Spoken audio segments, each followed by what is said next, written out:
Here's a special important message.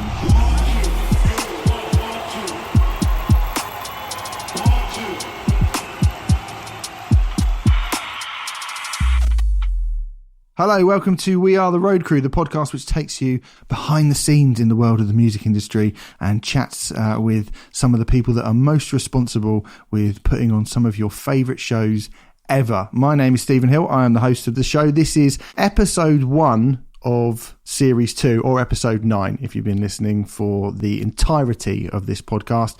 If this is your first one, welcome. Hope you enjoy what you're about to hear. This week on the show, we are going to be talking with Stevie Firth, who is, for long-time listeners, this is a bit of me. I think you're going to know what I'm talking about if you know the sort of music that I'm into. Stevie Firth has been a long-term guitar tech for both the Wildhearts and Therapy.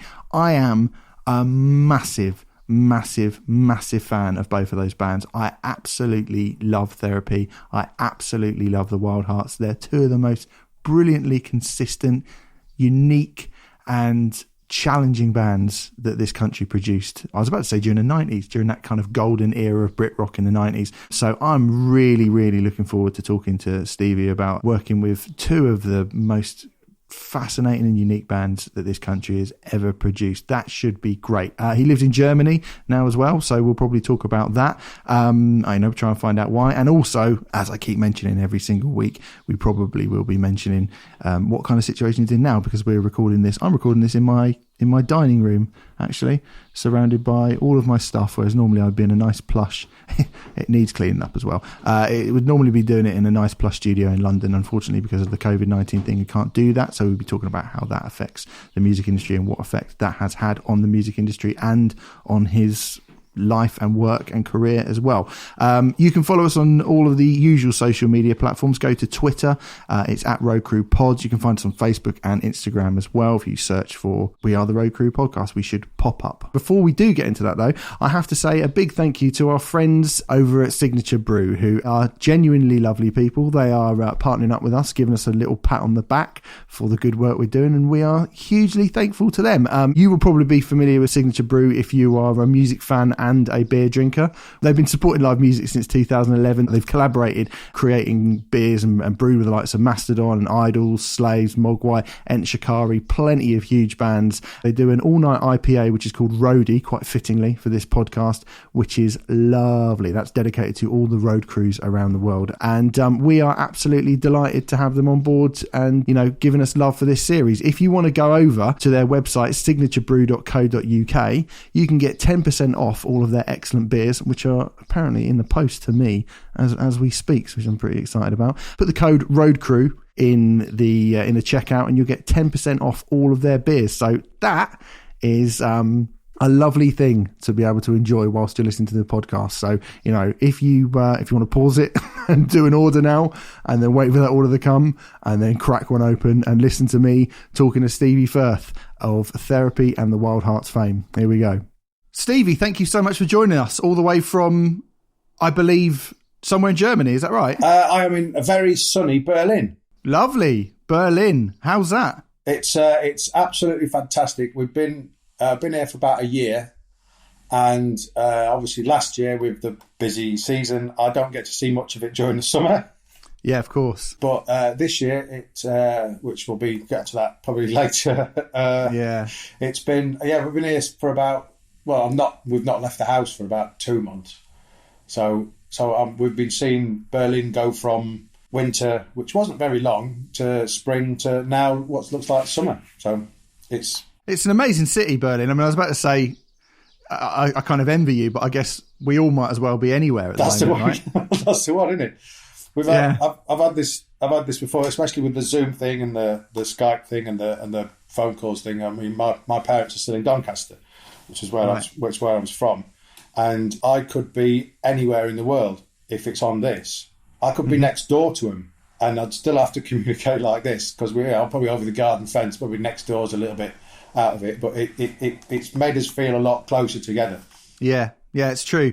What made you move to Berlin? Before we get into kind of your, right at the very start, what possessed you to move to Berlin? Other than the fact that, I mean, I've been to Berlin a few times. It's lovely. So my wife had a change of office She works for a big music company, and they were said, you know what, let's do it, let's go, let's move to Berlin. The job's there in Berlin. Up to last year, it was really, really easy to the commute. Still working back in the UK, but living over here in Berlin just seemed to be very metropolitan. It's very it's different from the rest of Germany, definitely. Yeah, it's like it's probably like how London's different to the rest of England. It's the same as that. You've got everything in Berlin, whereas you turn up it's like everywhere. Like in England, if you bowled up in some village in the middle of Nottinghamshire, you could be in for a bit of a surprise. As in, if you could be bowled up in the middle of Germany, you could be in for a bit of a surprise. But Berlin is like, it's great. There's loads of different cultures and languages going off, and it's one of the things that got me when I finally moved to London. I just wanted it to be a bit bigger pool of voices and experiences, and Berlin's exactly the same. It's so much more relaxed as well. we got a bit Londoned out. Yeah, it's cleaner than London as well, isn't it? I mean, and from the times I've been over there, I look at the streets and go, my God, there's not a bit of litter anywhere. Unbelievable. Well, that's still down to the fantastic. One of them is the fan system on the bottles, so you don't see any bottles anywhere. You buy a bottle, any plastic bottle, any glass bottle from anywhere, and you don't put it in the bin, you put it next to the bin. So if anyone's gathering bottles, which they do, you get money back for them. It's like them progressive festivals that you used to do. They give you money back for recycling.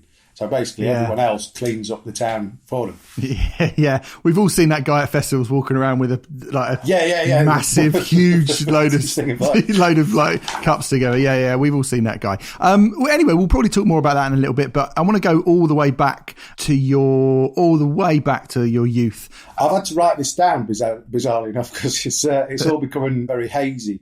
I'm a child of the 70s. So here's a question for you. There's a band that's exactly the same age as me. The Beatles? Sorry, is that a massive it's not that. It's not. Yeah. But they're a little bit more Australian. Probably the reason why. Exactly the same year. End of 73. I think they first played their gig in December 73. I'll probably be wrong, but so I got there a little bit before them. So AC/DC, that was. Do you kind of consider AC/DC to be a bit of a wake up call for you musically? Blueprint. Yeah, I like to call it. It's brilliant. It's say Doncaster, born Doncaster 73. So growing up in the 70s and 80s in Doncaster and Yorkshire, it was pretty grim. Because it was, that's all sort of like kid stuff. You can't really remember. It's like when you read someone's diary, when you read someone's autobiography, it's usually rubbish, rubbish, rubbish, rubbish, rubbish, good bit, dead. I remember read was it Dear Boy about Keith Moon? Yeah. Which wasn't too bad because he was a bit of a trickster all his life. But the bit that everyone wants to read about Keith Moon is on a live schedule is that bit at the end. You don't really, so it's one of them. So the growing up bits, usually a bit rubbish, but no, it was 80s Pit Village, Doncaster, Thatcher miners' strike, and you were thinking, do you get out of here or do you stay here or whatever? I mean, everyone from school was pretty much pre-programmed to stay. It's one of them towns that, you're born there, you grow up there, you get married there, you have kids there, you stay there. It's not a transit. I knew that was never going to be for me anyway. I never thought about that as never really thought about that anyway, because it was just, great, it's a cheap enough place to be. But you just used to see little bits. There was always, you'd be in W.H. Smith's every Wednesday reading Kerrang or Raw or whatever. It was always that sort of stuff. Music I listened to when I was a kid. Bizarrely enough, my mum and dad used to listen to ABBA all the time. Nothing wrong with that. Absolutely nothing wrong with that. But it was that sort of. It was when, the sort of 80s. You had the heavy metal thing. You had the Iron Maiden, the pre sort of Guns N' Roses, and it was that sort of thing that sort of. It was all pop music from school that I went to. And you were always seen as the rebel, or not even the rebel. You're just seen as the outcast that gets beat up in the dinner hour for for the Maiden thing, and and all that one. And then so it was just listening to all that. And then it all sort of changed in 89 when we used to have this nightclub in Doncaster, and we used to have bands on every Friday night. And I think it was in 88 or 89, I saw line-up one of a band called the Wildhearts. Played in my local nightclub in Donny on a Friday night, and it just went, what the hell was that? So I think they had the singer, definitely had band playing drums, and they might have had the singer called Snake, I think he was called. I think they were not the classic Wildhearts lineup. Yeah.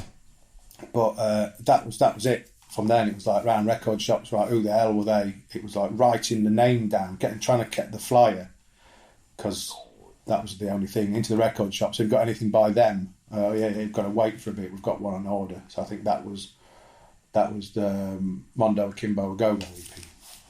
Right, wow, that's right back at the beginning. That was one of the first things. I remember writing to the fan club, which, years later, I ended up driving past, because it was. And then you go, oh, hang on a minute, oh, that's you, is it? All right, okay. So it's always a bit weird when you go from something really, really little, a place really little, and then you sort of look where. I was born in Doncaster. I live in Berlin, so it's that whatever path that is thrown at you from whatever sliding doors are chucked at you from that age, then you'll do it. I think anything to stay there rather than get away from it, rather than it was horrible.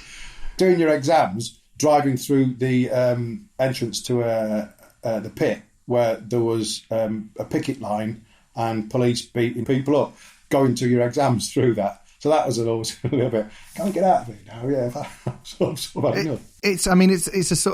It's a fascinating period in British culture. And I think particularly I don't have anything that I can kind of add to that in terms of, I was aware of the miners' strikes. And obviously, I was born in 1980, so I kind of didn't really understand what Thatcherite Britain sort of was.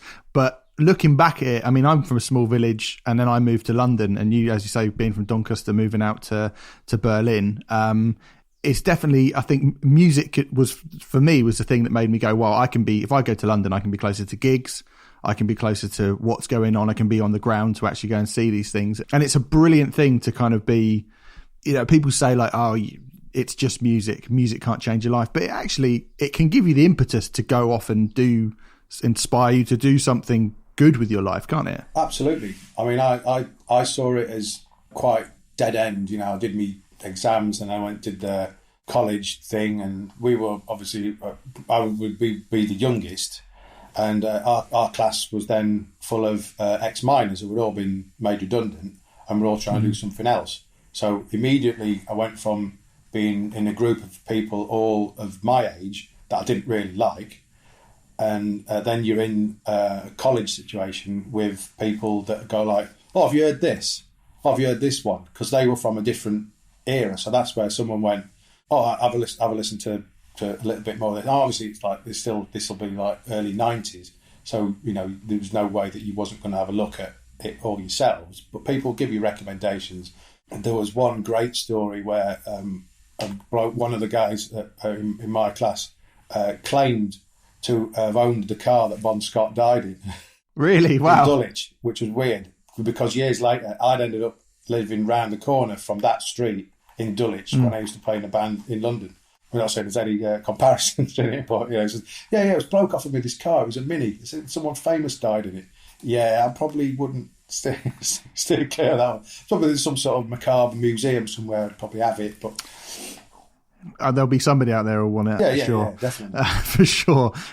So I want, let's talk about the kind of that period when you said you saw the Wildhearts in 89. Again, musically, I think that's a really interesting period for rock music, because I think the way that it always gets painted is that there was kind of glam rock and Motley Crue and Poison, all this stuff, and then in the 90s Nirvana came along and they killed it all dead, and that's sort of the written thing that everybody says that's what happened. But actually I think the kind of the 90s really started in the late 80s, because Therapy were around by then. The Wildhearts, as you mentioned, were around by then. Obviously, Guns N' Roses were something slightly different to that hair metal stuff, but you also had bands like the Pixies and Sonic Youth and Jane's Addiction, and it did feel like alternative music was starting to at least, you know, creak the door open a little bit. That's it. I mean, you mentioned those bands who predominantly more American, because I think that's the thing. So that would have been your if you was 80, then your sort of 16 would be 96. Yeah, and then because I remember it just being a lot of American thing. The early 90s in the UK was very you had the Brit rock thing. So you had all these bands who were together. There was some of them made it, you know, the Wildhearts, Wolfsbane. Mm-hmm. Then, you know, you had Terrorvision. Yeah, Skin. Yeah. You had Thunder. All that. You had this British thing. It was almost like the new wave of British heavy metal, but British rock bands. So I sort of went into that, because I remember 94's Donington was the first year that they had the 2 stages. Yeah. And I went to that one, and that's the one where I first saw Therapy, because they were on instead of somewhere else. And I just remembered seeing it from this big hill somewhere, just going like, you know, wow, that was brilliant. And so I saw that lineup of Therapy. And then, bizarrely enough, Wildhearts were on the other stage, and that's the one where he famously tried to give a guitar away. And I think to get someone to learn how to play, giving a guitar to an audience of, you know, 3,000 or 4,000 people, I think the only people who are going to learn something is a luthier who managed to get to put the thing back together again. Yeah. People coming out of the crowd with bits of it. Just like, oh. It was a great time, though. I mean, that was when I was sort of first getting into music. And when you mentioned, you know, obviously I came a little bit later, but certainly the bands you mentioned, like the Wildhearts and Terrorvision, thought were fantastic, you know. And that Brit rock that came a little bit later as well with Skunk Anansie and Three Colours Red and Feeder and all those sort of bands.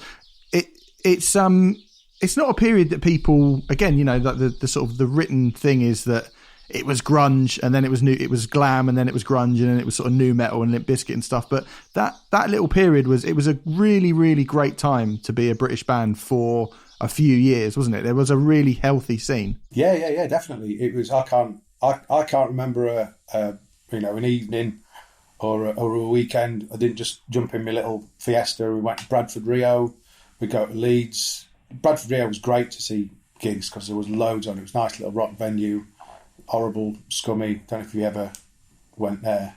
No, I've never been. I'm aware of it though. Yeah. That was good because Doncaster's close to Sheffield, so we would go to Sheffield for all those gigs, Leadmill, and all the little stuff. So you could see sort of close, and then it was you'd see all these ones. You'd go to see Wolfsbane every other week, and you'd get to see, oh yeah, they're playing in Hull. No, a bit too far for that one, but we'll go and see that one. So and obviously Doncaster is about 20, 30 miles from Rock City. Yeah. So there was a lot of waking up in that car park going, am I all right to drive yet? So great days. I feel like we've gone into a big old nostalgia trip rather than talking about your actual career, haven't we? So we should probably do that. Yeah, so yeah, I mean, that's what the podcast is meant to be about. We could be chatting about that this time for ages. So what happened with you as somebody who is waking up in car parks and going to Donington and just enjoying these bands from, you know, in front of the stage? What was the kind of the journey and the impetus for you to get? I mean, did you learn an instrument and then try and get into a band, or what was the way that you actually got into it? Guitar thing first, just, you know, you learn that, and then I was playing in a couple of local bands, and then one of them was a little bit more. We used to play in London a lot. From when I was young, travelling was nothing, because that's another thing that I think why I'm still doing this. Is travelling for a lot of people is they just don't like it. You know, it's not like getting on a train for 8 hours. I get a train for 8 hours. You know, I used to get the coach to go down to London, which was like 6 hours. And I'm a very good looker out of windows person before all this, you know, headphones and little TVs and all that sort of stuff. So I was very good at, even from young, my dad used to take us all around the country. So I was used to be going like, oh yeah, where are we today? Cardiff and York or gone to Scotland or down to London just to see stuff. So I had that as an upbringing, which was absolutely fantastic. So I never had any travel problems. I never had just the ability to just like get up and go out and go like, where are we going? Liverpool. All right, okay. And you come back to school at a weekend and go like, where have you been? Oh, we just went out smoking round the back of a bar at 7 o'clock. Where you been? Yeah, it's all right. I've just been around. But that was the playing in a band was the drummer. His brother was a sound engineer, and who was working for early Dogs D'Amour, another name for that lobs them in all that. Yeah. And he was a sound engineer for them, and he was working for this new band, and he wanted a guitar tech. So it was, what does one of them do? He says, well, it's exactly what you do playing with the band, but you don't have to play. Well, I'll give that a go. So we didn't really know what it was. So we were doing, I was working at Tesco's as well at the time, or if you'd like to mention Tesco's, it was a large British supermarket chain. And so I was trying to do all my like spare time to be playing with the band, having one day off a week, being able to travel down to London, stay there for a week, do all them gigs, come back. And so it was very busy sort of schedule. And then the one time he said, oh yeah, we've got this tour coming up. Right, what is it? It's 5 days. So I need to get back to London after this one gig, do me 8 hours at this popular supermarket chain, and then get on a train, go to Rock City where the first date was. I didn't even know what band it was. So it was, right, okay, it was a complete, total and utter leap of faith. And it wasn't until we were on the train where we thought, oh, let's have a look, Kerrang Gig Guide. And it was a band called Cradle of Filth. Ah, wow. So excellent. I ended up, that was in, let's have a look at my notes, 95. So I did the Dusk and Her Embrace tour. Wow. It was, obviously completely different. Like the lineup's changed a million times. So so my first actual job as a tech was looking after Stuart for Cradle at Rock City. On that tour, I think we did 4 or 5 gigs in England. Finished up at the Astoria, God bless it, and then had to hoof it back and go back to work and the next day. And I was thinking, what the hell just happened? What? From playing guitar in an Irish band for like a couple of weeks to like tried to get not covered in fake blood at some gigs. Has everyone remembered the box of skulls? No. That was your job. Also, I've got to go the skull bloke now as well. So it was. I was going to ask that. The thing they say about the 90s, particularly the kind of the early 90s and the grunge era, was that it was stripped down and bare. And I thought it'd be quite easy enough to go and tour with a band like Wildhearts, which is pin the curtain up, turn the amps on, there you go. Going in with Cradle of Filth were kind of very much the exception to the rule.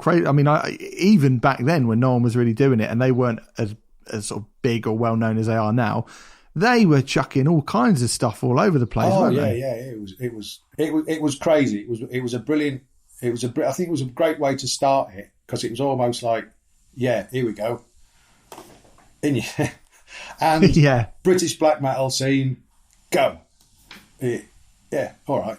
So so that was the one that it was like a little tour, and then came back, and then they offered me the whole first European tour, which I think was in 90. That would have been 95 or 96, and I think it was just before Dusk. It would have been the Dusk and Her Embrace tour. So it was a case of do I because it was a 5-week tour, so technically I only needed 4 days off work because I only worked 1 day a week, and they wouldn't let me have the last one. And I was like, you know what? Stick it. See ya, popular supermarket chain. And I remember being in the popular supermarket chain doing my last shift, and then 2 days later I was in Paris. And so it was, wow.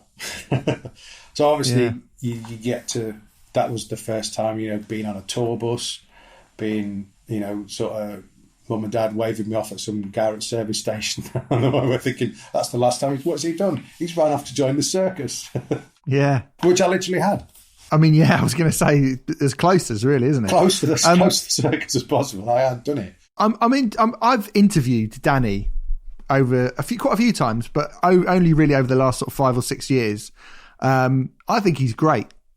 He's a very complex character, and particularly back then, I would imagine he was a very, very complex character, which probably meant he was even more full of the bravado of youth than he is these days. I actually bumped into him not so long ago in Glasgow, and so it was like, I remember me, and so there was a lot of love in the room, and so that's where I started the sort of craft of doing this.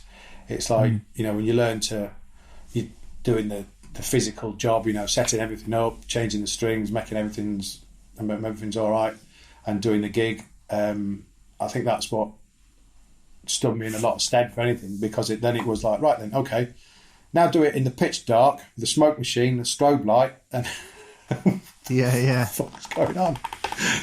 So it was all a massive learning curve. 1 minute you've never left the country before, and then next minute you're on with these brilliant sort of 5 or 6 week tours of Europe, and I'd be up first thing in the morning with my little camera full of film.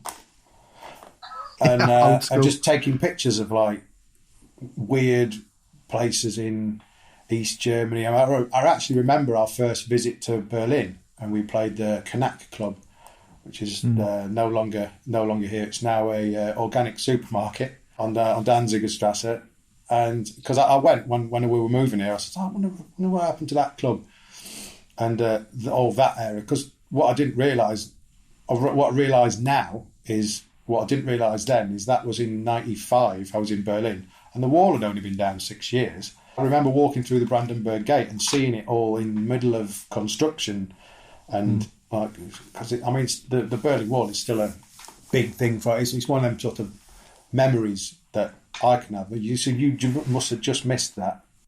I do remember the wall coming down. I remember that being on the TV. Again, I didn't understand what was going on. I was about 10, so I didn't understand the complex sort of political statement that was. But yeah, I do remember it being a big deal that the wall came down. And I having been to Berlin a few times, I have been there and I am aware of. I think it's good, the amount of sort of what they show of it as well. Yeah. It's not. It's a very. But it was weird being in.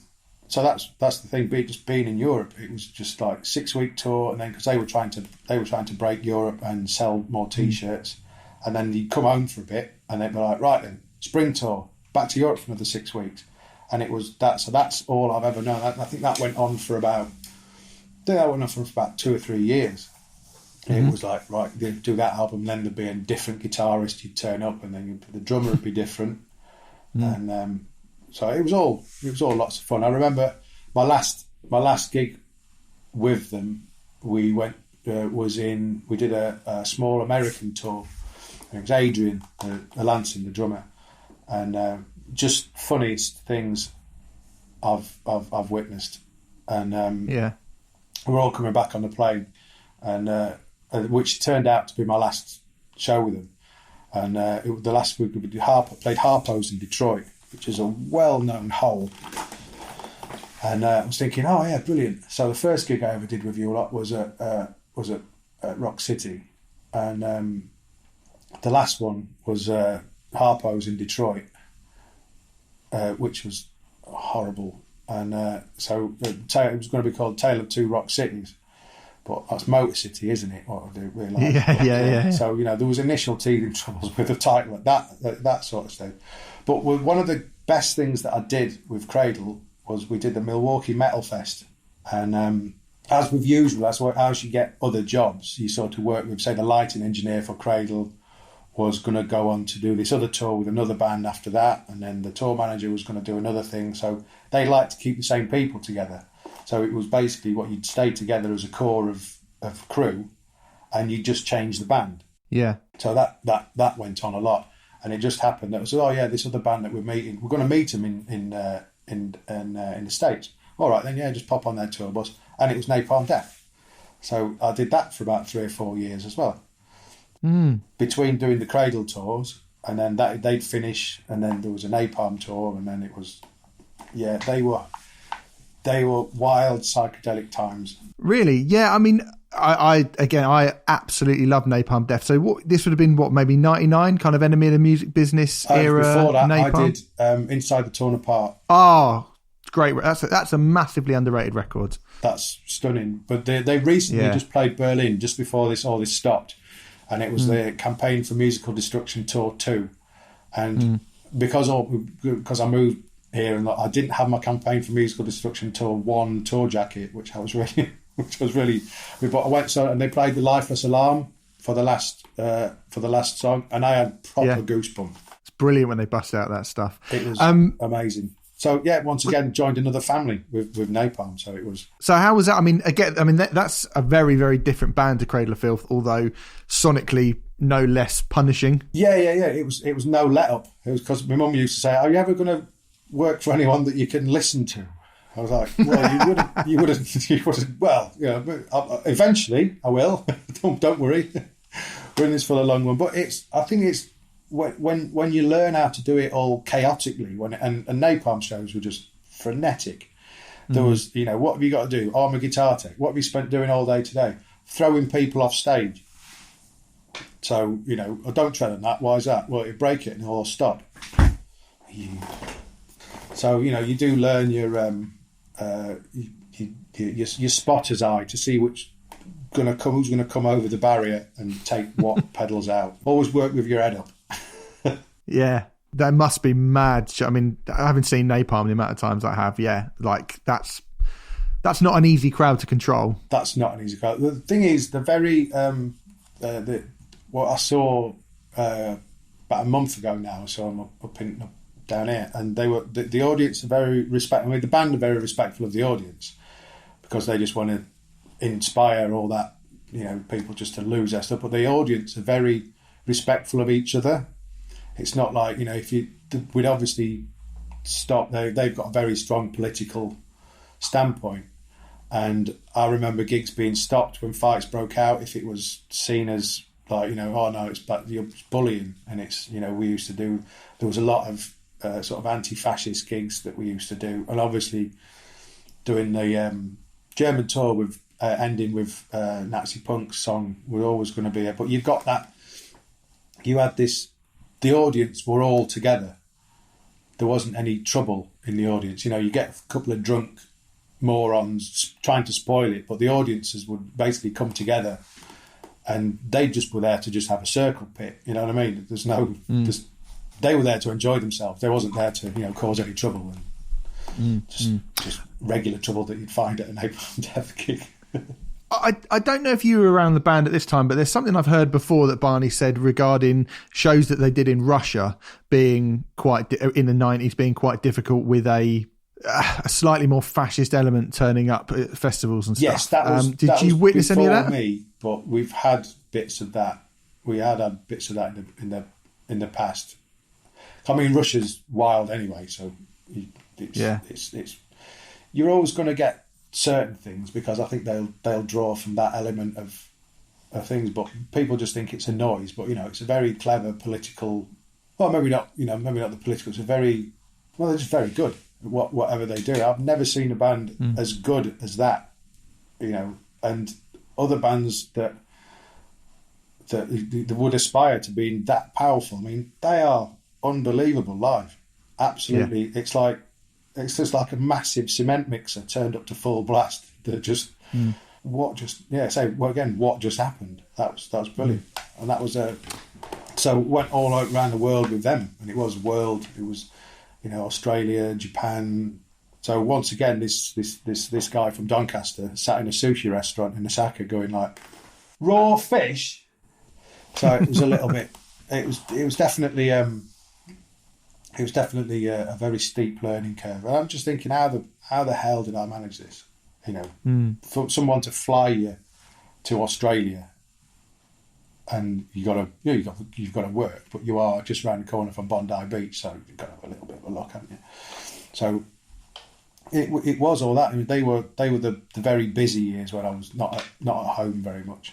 But yeah, I think I did up to Leaders Not Followers. obviously, bless him, when Jesse died, everything sort of moved around after that. So that's when I exit stage left. To go on to? Well, the management had just taken on this new band, and so I was like, yeah, I'll do all that, which was the getting back together again of the Wildhearts. It's an exciting time. It was the Vanilla Radio Get Back, that Stormy in the North, that one. Danny, CJ, Stiddy was back, and Ginger. So it was just feet first, straight into that. You can handle all the big noise. So let's see if I can do it with rock and roll bands. That must have been very, very exciting to join this band that you had loved as a child, and they're coming back. Yeah. One of the first ones that we met, I'd met Ginger. I think I met Ginger twice before I worked for him.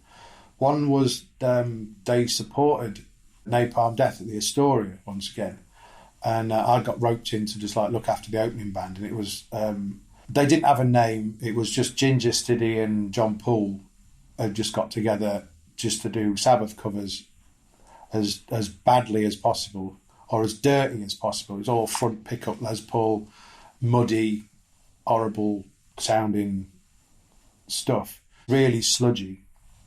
But that was the first one, because I remember Ginger going so I could put new strings on that, and it was the Les Paul, which I then looked after for him for a while. So it's the sticking one that got sold eventually. Yeah.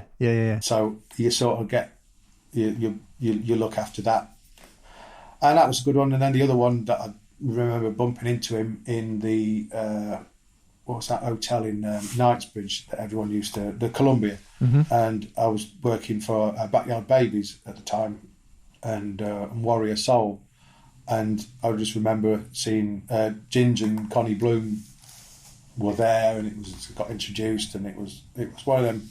Oh yeah, you're going to be ended up working for us, and I did. So I mean, how? I was going to ask, obviously, I think the Wildhearts are an amazing band. I think Ginger is probably a genius.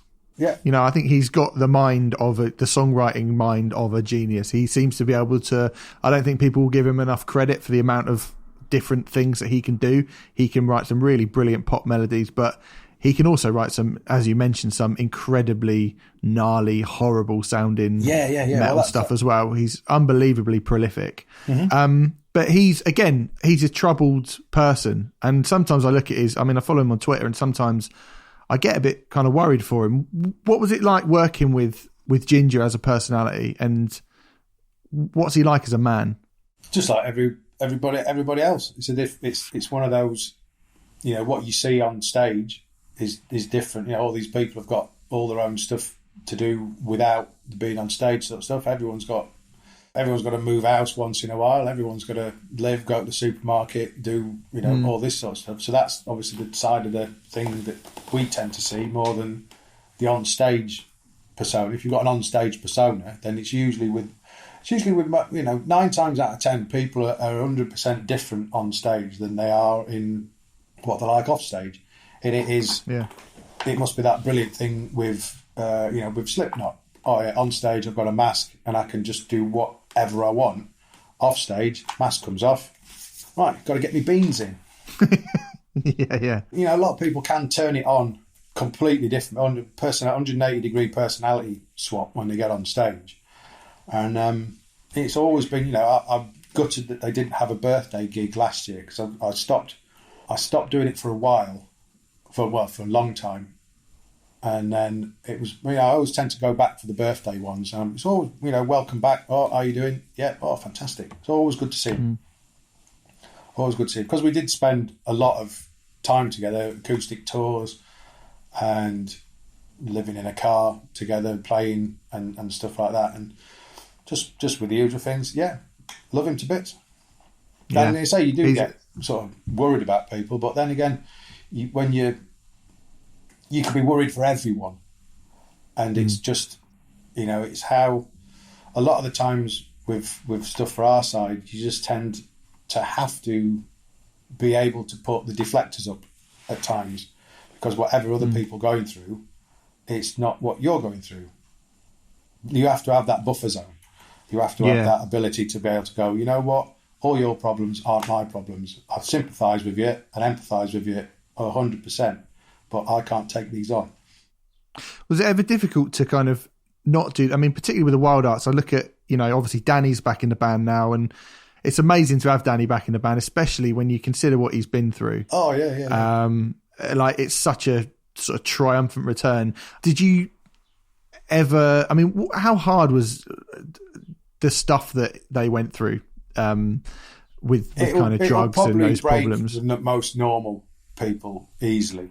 You know, you're dealing with a very high, I think it went from a very high musical intensity that I went through with sort of, you know, metal bands and all that other stuff. And then it went through a very high personal, emotional, I think they've got a very strong emotion. I think that's why, you know, if you're a Wildhearts fan, you're a Wildhearts fan. And a lot of it is, it's, whereas you get some bands that are like, so it's brutal and it's raw, like fast, loud, heavy, but with them it's very emotional. You know, but it's exactly the same. It's just the same. It's just, you know, it's heavy emotionally and it's heavy. You know, it does invoke a lot of feelings, and it's not for the faint-hearted, obviously, because when you're into it, and it's wow. Well, you know, it's not really self-preservation, but you know, you aren't that person. You know, if anything, I've got, you know, we're finishing this tour, and then I've got my mate's wedding on Saturday, and then after that, I've got to go and do some decorating for my mum and dad. So I can't live like that. Which you are tempted to do it. You are tempted to live up to it, and for a point, you know, you get involved with it. It is a gang. It's the world's greatest gang. When you're in it, it's just like, yeah, wow, brilliant. There's 4 in the band, but you know, there's another 4 of us around it, and we are a big rabble. It's a gang. You do get involved, but you've also got to learn that at the end of it, you can't get too damaged by it, because, you know, it's at the end of the day, it's a job, and you've got to maybe start a different one the next week. Yeah, for sure. It's great to have them back now. I mean, I saw them with Backyard Babies a few months ago. It's one of the last gigs I saw before this whole COVID-19 thing hit, and the fact that they are still putting out brilliant records and that they are still just as like powerful and euphoric live as they ever were is just like testament to what a great band they are. I think. It's heart in your mouth most. I remember one of the birthday gigs we've done. We've not done it for a while, and we played at the Forum, and they had Nothing Ever Changes as the intro, and it's always been my favourite song, because I think they were playing that when I heard them in '89. I think it's one of their oldest songs, and it got stopped for a while, and then I thought, oh, that'd be brilliant if we did that. And they started with it. And we had the kabuki stage thing coming down. I've seen videos of it, and what you don't see, it didn't come down properly, did it, that stage cloth? It was us at the end yanking it down. Just trying to yank it down. It was daggers being thrown from the eyes of people. But, you know, at the end of the day, it's not a laugh, but, you know, it can be amusing, it can be tragic, and it can be everything. I think the last time I saw them and worked for them was the Danny comeback one at Wakefield, I think, of all places. Oh, right, wow. In February last year. And it was before it all kicked off again. New albums and stuff. Yeah, brilliant. I don't really get time to listen to music, so it's all. I can imagine what it's in my head. I can imagine what it sounds like. It's great. It's really great. It's a really, really great record. Must get back into listening to some of the stuff. Yeah, the song "Diagnosis" on the new Wildhearts album. After you finish this, that song alone is one of the best songs they've ever done. It's amazing. But anyway, yeah. So also, I mean, the other kind of band that we should mention is that you spoke about from previously, and I think are the kind of the yin and yang are the two most kind of the bands that kind of define your career the most. Would you say Therapy and the Wildhearts, and Therapy being the other one? Yeah, definitely. Because I think Therapy was the one that I've been with the longest. I think out of all of them, I've been looking down my list of who I did, trying to do that little timeline thing. Yeah. But I think therapy I met when I was working for the support band called Defenestration, who were also in the same management as Wildhearts and Napalm Death. So it all comes from that little thing. So then you meet people, and then got to know the tour manager, and then when he went on to a different job, he took me, and then blah blah blah. I think the first big therapy show I did was when we headlined the second stage at Download, and I think we had the entire Warwick backline, Warwick and Framers backline out with us. We had everything. It was stupid. So I was looking after Michael based on that on that one. So I'd just come in when they needed a little one, when they needed a bigger show just for the extra person, because they're very nicely self-contained, the three of them. That was very good. And then, like I say, there was actually a Napalm tour, not a Napalm tour. There was a Wildhearts tour with therapy supporting. So when we came back, we was the Wildhearts and that. We'd just come back from America supporting the Darkness, and then so right, what's the support band in the UK? Oh, it's Therapy. And I think that tour was the best I'd heard both bands play, because definitely the Wildhearts, because they got a massive kick up the arse from having an opening act or special guest or however you want to brush that up, or someone on before you as Therapy. Therapy got the new drummer, they got Neil. They'd not been so long into that, and they were on fire back as a three-piece. It was, and I think they both fed off each other. I think that was one of my favourite. I think was my favourite time Wildhearts things, because they did feed off each other. I just remember we've sat with Ginge watching a Leeds somewhere, and it was like, follow that, and then you would go wow, and then obviously the Wildhearts went on after that and just took it off to a new level. So it is a very good thing to have someone either before or after that. It was a very good, paid money to, even I would have paid money for that. I'm a Yorkshire. Yeah. So what kind of era were we talking about? Because I think it's hard to pick. I mean, obviously Trouble Gum is the album to go to for most people for therapy, but I think when you look at albums like High Anxiety and Never Apologise, Never Explain, and Suicide Pact, you first, amazing records. I mean, there's a lot of, I think I came in on just after High Anxiety.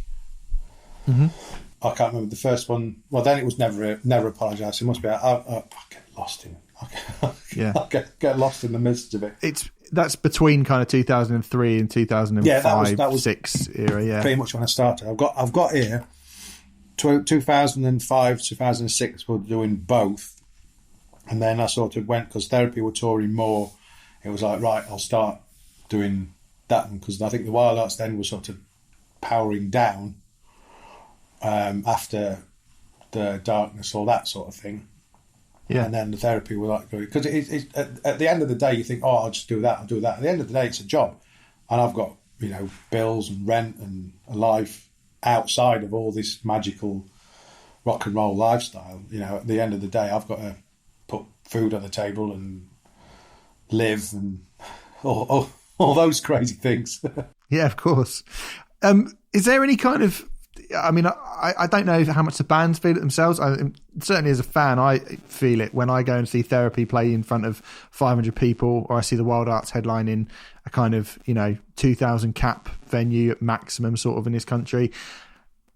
Do you think, or do you feel that there's maybe, I don't want to say any kind of bitterness at the fact that the press kind of hyped them for a minute and then kind of dropped them, because I don't necessarily think they've ever got bad press, but certainly when you think of how big certain bands from that era remained, it seems odd to me that Therapy and the Wildhearts, without putting a bad album out between them, aren't playing at least Brixton Academy still.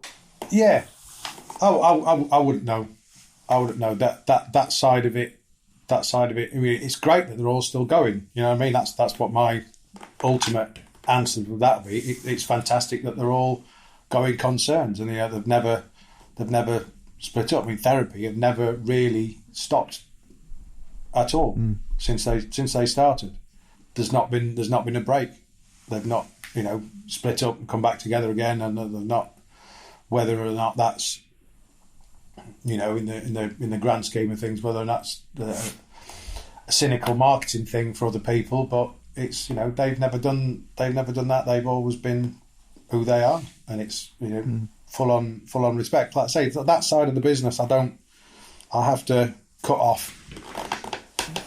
Yeah, fair enough. It's not something that I say. I have trouble looking after myself half the time, thinking what I'm going to do. Of which, a lot of the thing recently is what the hell am I going to do? Yeah, it's true.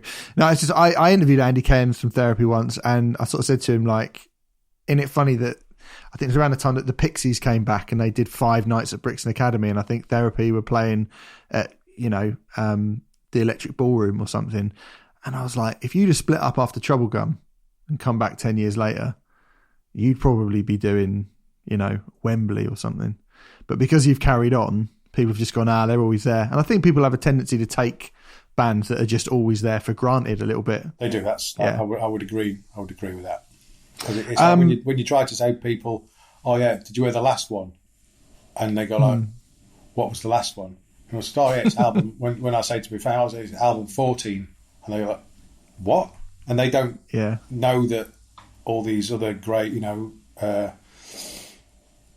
all these other albums that they've just done, Disquiet and all these other Cleave, it's great. Cleave, great one. What was the? I mean, it goes through so many different sounds and different, obviously, which I have to recreate live. But there's so many different things. Right, what are you into on this album? Okay, I mean, Cleave was very angry, aggressive, and obviously Disquiet was the second Troublegum, so that was more pop music than that. So I think all of their albums are good. I mean, I think I've sort of said in the intro, this is going to be something where I just go, everything's great that both of those bands have done.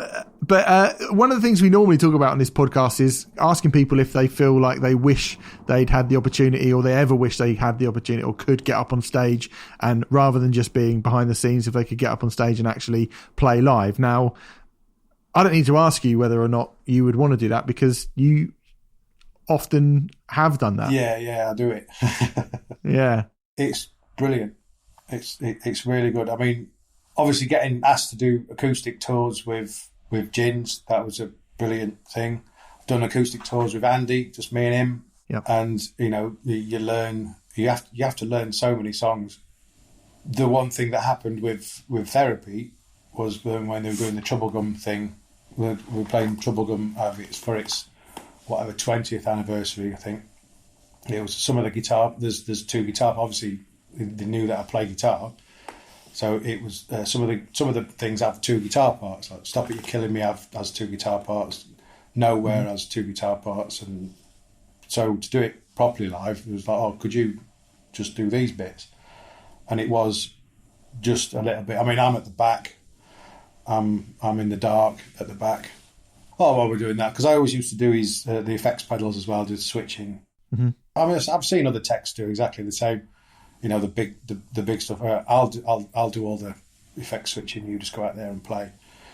So without all that, and then between us, Andy and myself, we can get it all sounding really, really nice with all the little bits and the reverbs in the right place and the delays in the right place and the stuff.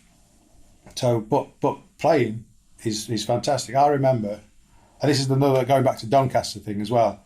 And right. I remember having to learn how to play Die Laughing for a band, and we played it in rehearsal, and I didn't get the job because they said I could play it properly. If they're not listening now, look where I am. Yeah, yeah. What do I do now? Yeah. So no, it's an absolute blast. It's fantastic. It's playing them songs, playing the Troublegum songs. As a fan of Troublegum, as a massive fan of Troublegum, playing the songs, wonderful. And then all the other little bits. And then, because straight after Troublegum, we did the Infernal Love 20th anniversary. So we learned the whole of that, and we did that at another Sonosphere. So that was like having to learn different parts for that. So you're playing Bowels of Love with a clean guitar and a piano, and it's a bit weird.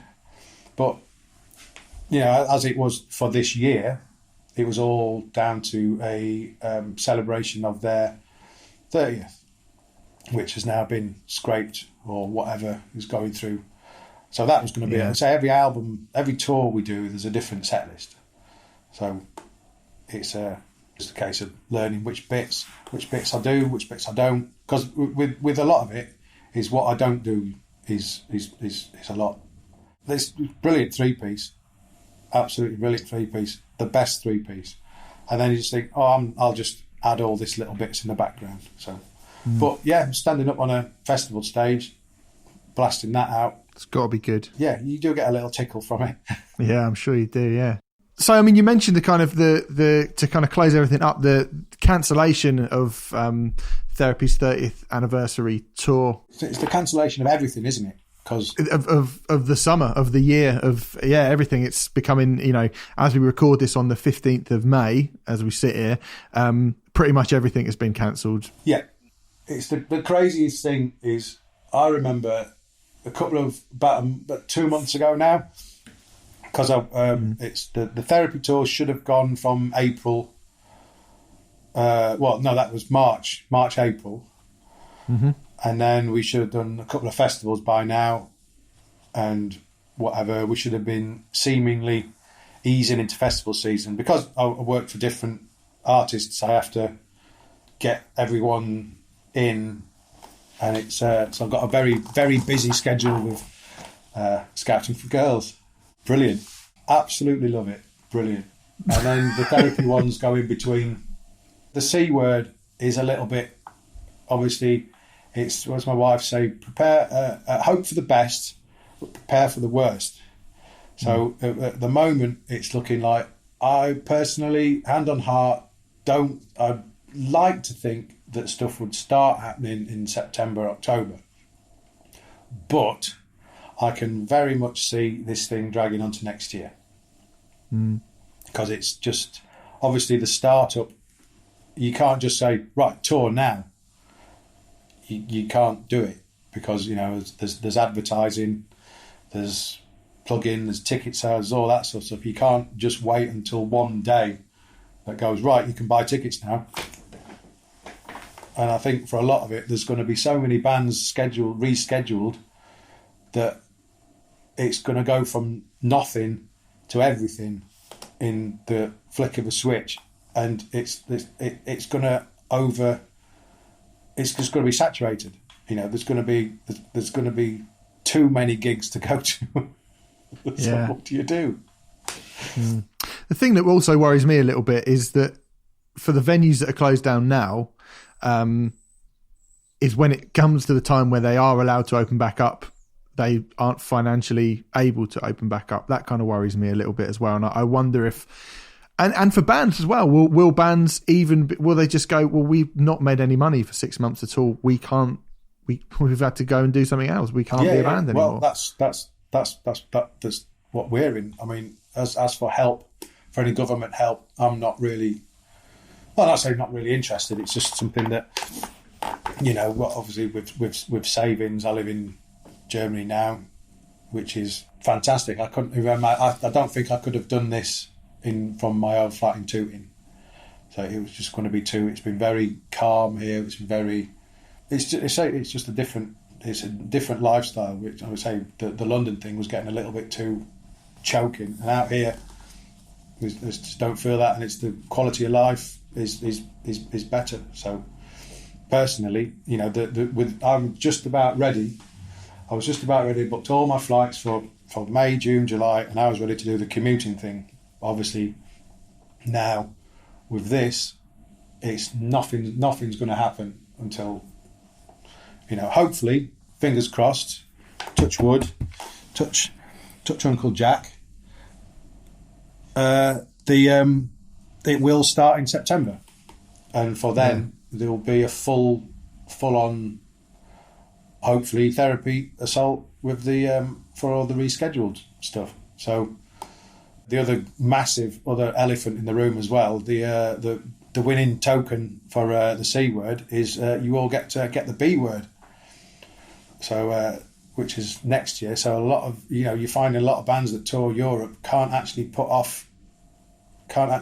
reschedule for next year because no one knows what's going to happen next year. It's worrying, isn't it? It's just it's a funny old time. I mean, to call it a funny old time seems this year couldn't have happened at a worse time. Yeah, it's bad times. Anyway, let's not dwell on that. Let's not dwell on the bad stuff because it's all going to be brilliant. We're going to fire everything up soon. It's going to be in tune. It's going to be loud. It's going to have loads of things on it. Where everyone's going to sing like angels. We're all going to play like demons. And it's going to be absolutely amazing. But do keep 2 meters away from me at all times. Yeah, fingers crossed. To kind of end up on the chat though, Stevie, what we normally do is ask for your best and worst day ever on the job. So is there a day, I mean, I guess worst first, just to end on a positive note? Last therapy tour was a travel day from Luxembourg, where we played the night before, not Luxembourg, somewhere else, we played in Paris. Right. We set up in this La Monica, Mon somewhere or other. It was a bit rushed, and first sound check, fine, lovely.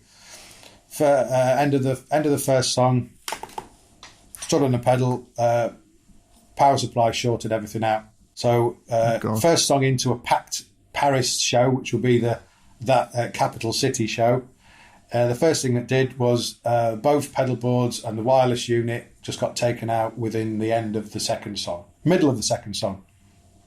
So with no real backup for much because we're travelling light these days, it was, right, plug the guitar into the amp, and then the amp started dying. Because that was on his last legs. So we managed to. The French loved it. The band played stunning. I felt it was. I mean, obviously we have different levels of. That was a fantastic gig, and for me to have a fantastic gig as well is different than everyone else to have a fantastic gig. So that was the worst. That was a low point. Mainly. Crawling around on the floor trying to get stuff working, but you couldn't test it because you were in front of about 1,000 Parisians, and during the gig, these are the things that should happen in soundcheck, not in front of 1,000 people. So beat myself up about that one a little bit. Would definitely like to forget about that day. Well, let's forget about it and move on to the best ever day. I mean, it seems like it's quite a lot to choose from, I would imagine. Yeah. 25 years doing this, best day. That's a really difficult one. Obviously, getting married. That's sweet. That's lovely, isn't it? Best day on the job would be, I think, there was two that, I mean, these are all going to come back and bite me. But there was two gigs. The one that we play festivals a lot. A lot of festivals, European and UK. So if we're on early enough for the bill, we then get to see the rest of the lineup. So I remember not so long ago we played Hellfest, and we were on quite early. I think I was there at that main stage. I was chuffed at how great Therapy were. Is that 2014? Yeah, that was brilliant. I was very happy how it all sounded and went straight into it. I wasn't really happy about looking up and the end of the first song, which was Knives, because I play it. I looked up and saw myself on the video wall, right at the back, at the back of the room as well. Oh God, they've got the cameras on me. So it was quite amusing. But the funny thing about that was, on the side, they were broadcasting, they were beaming it live, and my wife was watching it at work in the reception with all her friends, going like, "Look, there's Therapy live, and there's me." Ta-da! Wow. And so after that, it was a very, very big high, big buzz, and obviously you're playing on the same stage as Iron Maiden later on. And so, the bit where I was tucked at the back, I had one of Eddie's feet stuck out from underneath the tarpaulin. So I had a bit of at the Maiden stage set stuck up my arse during that whole of that. And then, obviously, afterwards, we all got to go and watch Iron Maiden, who were on fire. Yeah, I remember that gig. It's a great day. Really good. The second one is we played at Sweden Rocks Festival a couple of years ago. Once again, played early. Got loads of friends in Sweden, and got lots of Kopparberg that day. It was very, very, very nice. So with a very sweet and acidic hangover and taste in my mouth, we watched Queen. And we thought we'd go at the back near the tractor and watch Queen. We'd just watch a couple of songs. 2 hours we stood there and watched every single last note of everything that Queen played that night with Adam Lambert.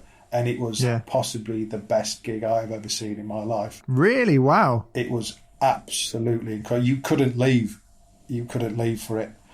You know, was it 60,000 people all singing Bohemian Rhapsody? Moving. It was moving. Yeah, I bet. I mean, there are millions of other high points. Every time that I get to do the job is a high point, because obviously from now standpoint, I might not get to do my job again. Whether it's might not get to do my job again yet, or I might not get to job again soon, or I might not get to do my job again ever again. Who knows? So it's all a bit weird. I would like to think you will be able to do your job again. I think we will. Yeah. I'll put the Mystic Meg on, and I'm sure we will. Yeah, I'm sure we will. It's just when. But anyway, Stevie, we've chatted for a long time. Thank you so much for chatting to us.